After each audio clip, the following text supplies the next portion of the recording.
আসসালামু আলাইকুম। Hello viewers. আজ আমি একটা নেহারি তৈরি করব গরুর পায়া দিয়ে। এটা কিভাবে বানালে এবং তৈরি করলে মজাদার হয়ে থাকে খেতে এবং সুস্বাদু হয়ে থাকে। আজ আমি সেটাই আপনাদের মাঝে শেয়ার করব। এই নেহারি অনেকভাবেই অনেকে তৈরি করতে পারেন এবং তৈরি করেন। কিন্তু আমার কাছে আমি যেটা তৈরি করি আমার এটা ভালো লাগে। তাই আমি এভাবে তৈরি করে আপনাদের মাঝে এটা শেয়ার করার চেষ্টা করছি। এটা দেখতে যেমন লোভনীয়, খেতে কিন্তু ভীষণ মজা হয়ে থাকে। এখনো যারা নূতন নেহারি তৈরি করেননি, তারা এভাবে করে একবার হলেও তৈরি করে খেয়ে দেখবেন। এখানে আমি কিছু গরুর পায়া ধুয়ে কুটে সুন্দরভাবে পরিষ্কার করে নিয়েছি। এটা আমি একটু মসলা দিয়ে মেরিনেট করে রাখবো। আমি এখানে ২ কেজি পরিমাণে গরুর পায়া নিয়েছি, নিচের অংশগুলো। সেটা দিয়ে আমি আজ আপনাদের মাঝে শেয়ার করতেছি। এভাবে আমি ২ টুকরো ফালি করে নিয়েছি পায়াগুলোকে। এখন আমি এখানে মসলা এড করব। এখানে আমি ৩ টেবিল চামচ পেঁয়াজ বাটা দিয়ে দিচ্ছি এবং ২ টেবিল চামচ আদা রসুন বাটা দিয়ে দিচ্ছি। ১ টেবিল চামচ হলুদের গুঁড়া দিয়ে দিচ্ছি এবং লাল মরিচের গুঁড়া ২ টেবিল চামচ ছোট চামচের দিয়ে দিচ্ছি এবং সামান্য কিছু কাঁচামরিচ, এত বেশি ঝাল হবে না। আমি সেটা দিয়ে দিচ্ছি এবং স্বাদমতো লবণ দিয়ে দিচ্ছি। আর আমি এখানে একটা প্যাকেট মসলা নিয়ে নিচ্ছি। এটা দিয়ে আমি আজকে নেহারিটা তৈরি করব। আপনারা চাইলে ঘরোয়া পদ্ধতিতেও এটা তৈরি করতে পারেন। খেতে ভালো লাগবে, খারাপ লাগবে না। আমি বাটাবাটির ঝামেলার জন্য এটা দিয়ে দিচ্ছি এবং ৩ টেবিল চামচ সয়াবিন তেল দিয়ে দিচ্ছি। আমি দিয়ে এটা মেরিনেট করে রাখবো।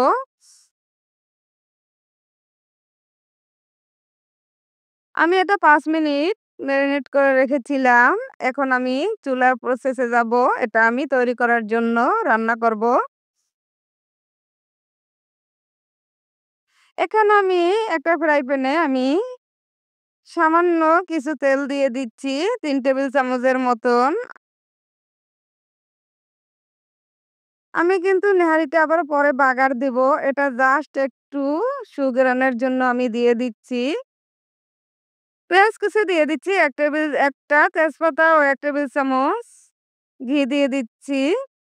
এটা বেশি লালচে করা যাবে না। সামান্য একটু ভাজলেই আমরা পায়াগুলো দিয়ে দিব।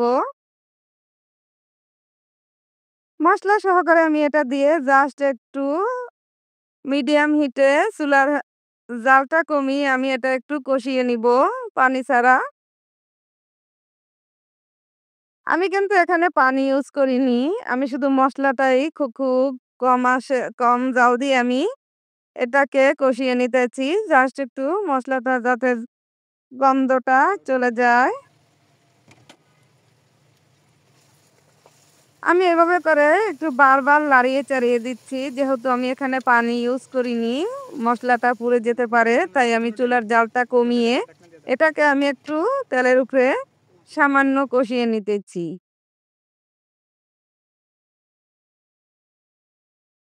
দেখতেই পারছেন আমার মসলাটা কিন্তু ঠিকই আছে, পুড়ে যায়নি।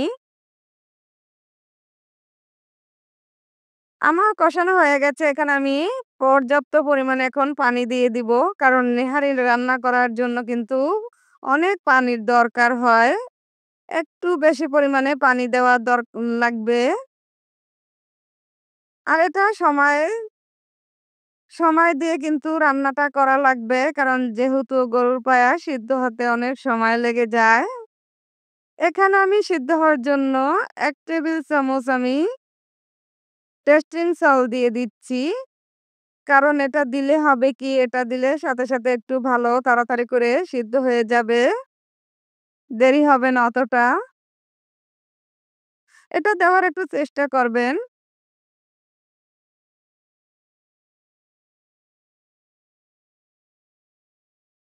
দেখতেই পারছেন পায়াগুলো যতই মানে রান্না হইতেছে ততই কিন্তু দেখতে খুব লোভনীয় একটা ভাব চলে আসার চেষ্টা করছে।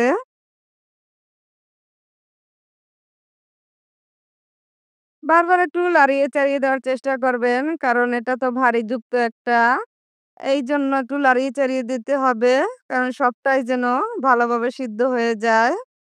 এখানে আমি একটা গ্রেভি তৈরি করব জাস্ট একটু ঘনত্বের জন্য। এখানে আমি ৩ টেবিল চামচ ময়দা নিয়েছি। আপনারা চাইলে আটাও এখানে ইউজ করতে পারেন। আমি এখানে ৩ টেবিল চামচ দই, এটা আমি ফেটিয়ে রেখেছিলাম, সেটা আমি দিয়ে দিচ্ছি। ৩ টেবিল চামচের মতো কেওড়া জল। এটা দেওয়ার চেষ্টা করবেন, তাহলে কিন্তু একটু রেস্টুরেন্টের ভাব আসার চেষ্টা করবে এবং খেতে কিন্তু খুব ভালো লাগবে। এটা বাদ দিতে যাবেন না। এবং ৩ টেবিল চামচ পানি আমি ইউজ করেছি, কারণ একটু গাঢ় হয়ে গেছে। আমি এইজন্য পানিটা ইউজ করে এটাকে সুন্দর মতন আমি একটা গাঢ়ত্ব সুন্দর একটা গোলা তৈরি করে নিয়েছি। এটা আমি এখন এই পর্যায়েতে দিয়ে দিব।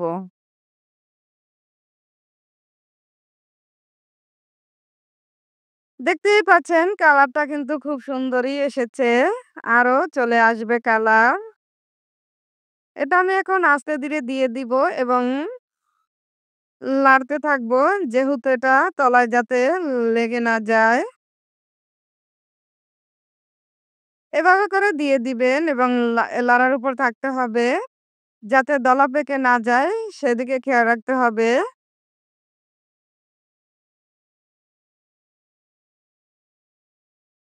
এভাবে করে সবটা দিয়ে ভালোভাবে লাড়িয়ে চাড়িয়ে নিবেন। সব জায়গায় যেন ভালোভাবে এটা লেগে যায়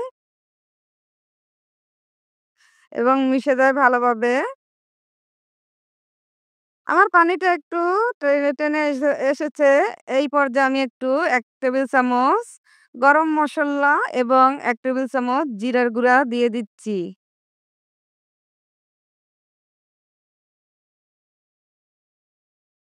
দিয়ে আমি এটাকে কিন্তু ভালোভাবে লাড়িয়ে চাড়িয়ে আবার কিছুক্ষণ রান্না করে নিব। এটাকে কিন্তু আমি পরে আবারও বাগার দিয়ে দিব।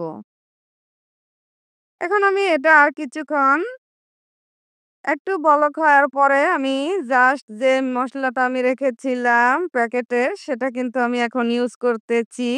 এটা দেওয়ার চেষ্টা করবেন, দেখবেন তাহলে খুবই একটা সুঘ্রাণ পাবেন এবং খেতে কিন্তু লাস্ট পর্যায়ে ভালো লাগবে।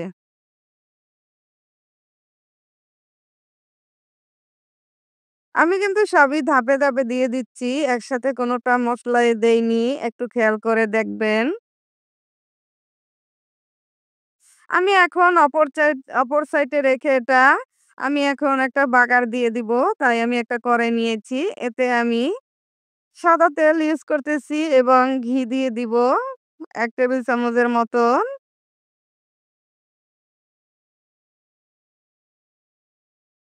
ঘি দিয়ে আমি এখানে কিছু সামান্য পেঁয়াজ কুচি দিয়ে দিব।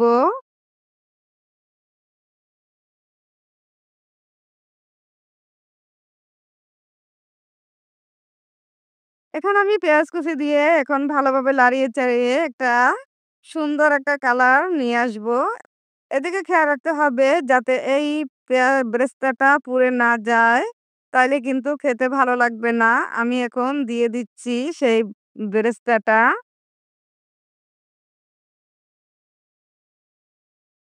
বেরেস্তাটা দিয়ে আমি একটু লাড়িয়ে চাড়িয়ে এটাকে একটু ঢেকে দিব। ঢেকে দিলে হয় কি, এই যে ফ্লেভারটা এবং ঘ্রাণ সম্পূর্ণটাই কিন্তু নেহারির ভিতরে মিশে যাবে। খেতে কিন্তু ভীষণ, ভীষণ, ভীষণ ভালো লাগবে। এভাবে একটু ঢেকে দেওয়ার চেষ্টা করবেন লাস্ট পর্যায়ে বাগার দেওয়ার পরে। আমার হয়ে গেছে নেহারি তৈরি। এখন আমি এটাকে পরিবেশন করে দিব।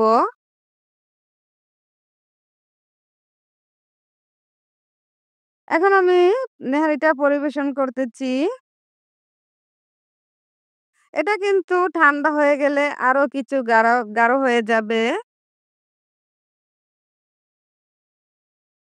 আমি একে, একে সবগুলো সুন্দরভাবে সাজিয়ে দিতেছি দেখার সৌন্দর্যের জন্য। কারণ খেতেও যেমন মজা হয়, ডেকোরেশনটা যদি একটু ভালো করা যায় তাহলে দেখতেও খুব সুন্দর লাগে এবং খেতেও কিন্তু মাশাআল্লাহ দিলে ভালো লাগে। তাই এভাবে একটু সাজিয়ে গুছিয়ে দিলে হয়তো দেখতে খুব ভালো লাগবে এবং খেতেও ভালো লাগবে। আপনারা এভাবে করার চেষ্টা করবেন। এই নেহারিটা পরিবেশন করার জন্য আমি কিছু আদা কুচি দিয়ে সাজিয়ে দিচ্ছি দেখার সৌন্দর্যের জন্য। এখন দিয়ে দিব আমি ১ টি কাঁচামরিচ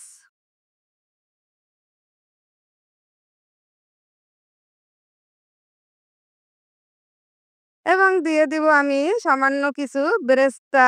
এই বেরেস্তাটা দিলে ঘ্রাণটা খুব ভালো লাগে এবং খেতে কিন্তু খুব সুস্বাদু হয়। এটা দেওয়ার চেষ্টা করবেন।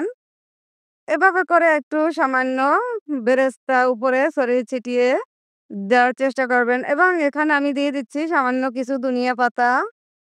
দেখলেন তো গরম, গরম গরুর পায়ার নেহারি তৈরি সুগন্ধে চারিদিকে ভরে গেছে।